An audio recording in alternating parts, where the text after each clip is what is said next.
have somebody coming on who has been a guest on the show before. Her name is Jen Greyson. She is one of the top 8 women in crypto, founder of the Blockchain Sisterhood, CEO and founder of the Co.co, the Airbnb of office space. She's an international speaker, a published author. She speaks on women's issues, the intersection of AI and blockchain, and how women are the solution to the adoption of cryptocurrency. I was going to say, until I brought her on, I didn't know what color her hair was going to be today, but now we can see. Welcome, Jen Greyson. Hi, how are you guys? No, the pandemic has taken us all out. I have no green hair. Well, not only is it not green, but it's longer. I know, it's really long. It's growing out. It looks great. Yeah. You look beautiful. It does look great. I do want to say, I don't know if you noticed this or not, but on the virtualblockchainweek.com main page, I took the liberty to change your hair to blue. Which I appreciate. Yes, I did. Because it was on brand. Green was not on brand. It's so true. I appreciate you. Before and orange, and so I was like, she's not going to care if it's blue. Exactly. Good call. Good call. Well, I know you've got a talk for us today on homeschooling the masses, teaching blockchain during a pandemic. So we're eager to hear what you have to say, and we're going to turn it over to you. Hey, thanks, guys. Thank you. My big question for everyone is, how many people did you invite to this week for this very special virtual blockchain conference? And the pandemic has definitely been a disruptor. I think we've all kind of talked about that a little bit.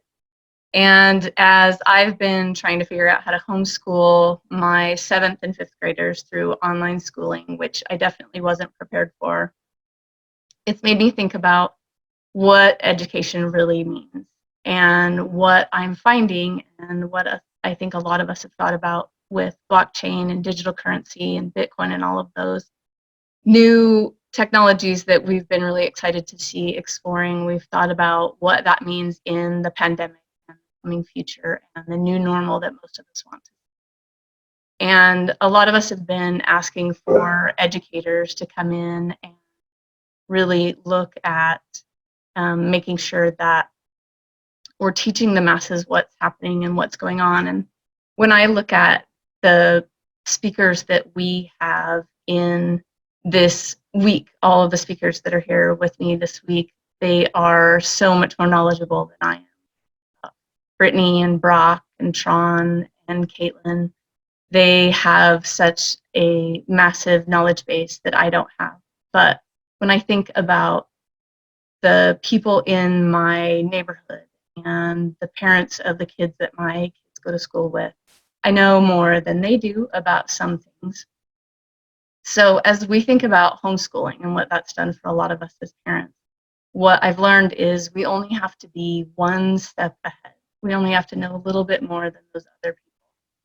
And as we want to shift into this new normal after the pandemic, we know that blockchain and digital currency are solutions for a lot of the aspects that we see happening.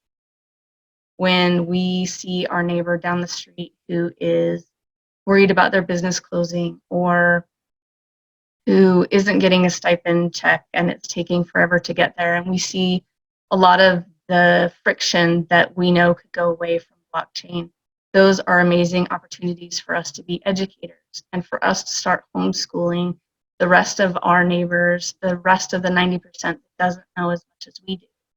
And so if we compare ourselves to the other big speakers in this space, the thought leaders, the people that are out there building the apps, the companies that are doing all of these big, amazing things in blockchain, sometimes we don't think about the impact that we each have as individuals.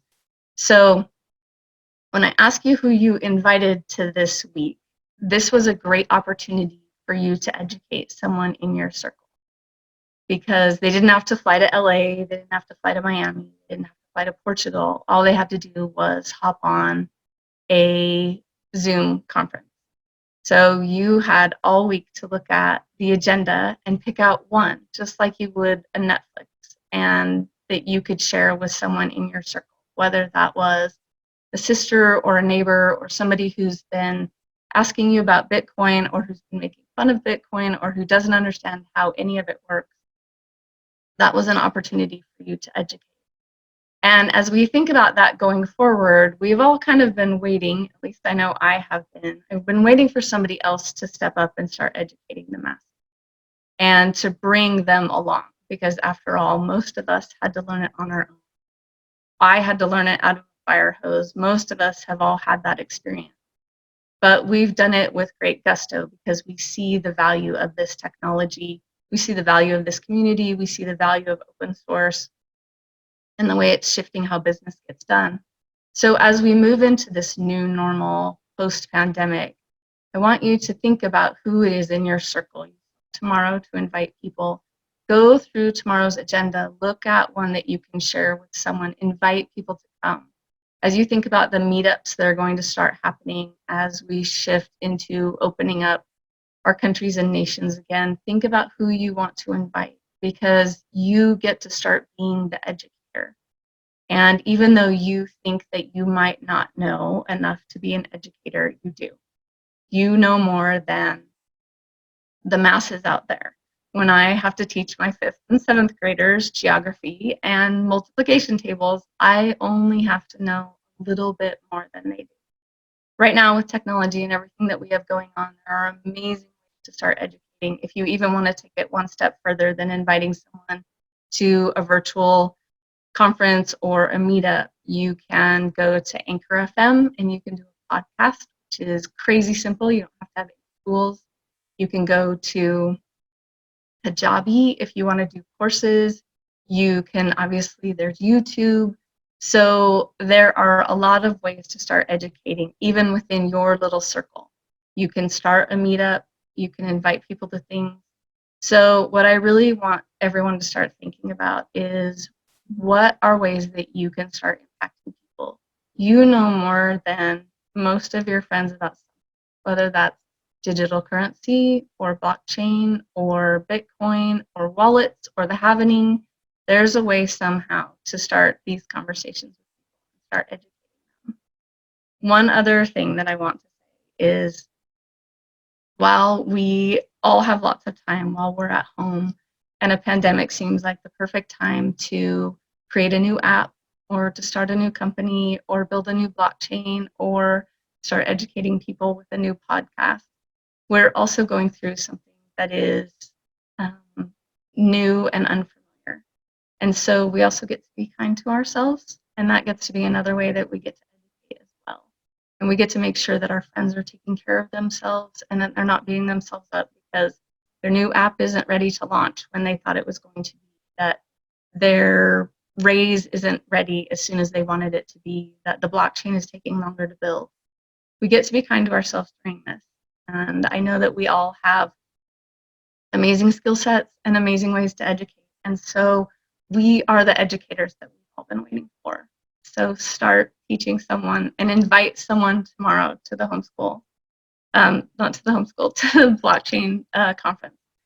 And if you guys have any questions, I'm gonna bail out early, but that's it. Well, we appreciate that. I'm just curious, before you do go, what you're seeing some others do in the space to facilitate this type of remote learning.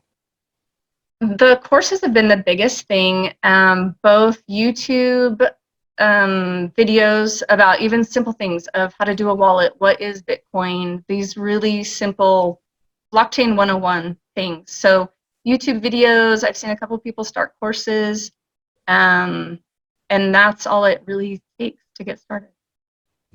Now, are you seeing, when it comes to homeschooling in general, are you seeing, like, we had somebody on earlier today that was talking about homeschooling and how, you know, they would have different teacher or different parents teaching certain subjects, but they'll go around on Zoom, and, you know, that way it's like not one parent teaching all subjects, but like they're actually doing some group learning. Is this something that you're experiencing and seeing as well? Okay, I don't have that resource at all, and if there are any parents who want to help me out with geography or US history, I would gladly take some help. But that would be great and makes a lot of sense, in the sense of like just community learning, and we all have different skill sets, and so that makes a lot of sense. I love that. Maybe reach out to your teacher, your students' teachers, and see if they can't help facilitate some of that. That might be a fun way to do it. I'm on it. That would be fantastic. Perfect. Oh. Jen Greyson, thank you so much for coming on and sharing with us today. We appreciate Thanks for you. having me, guys.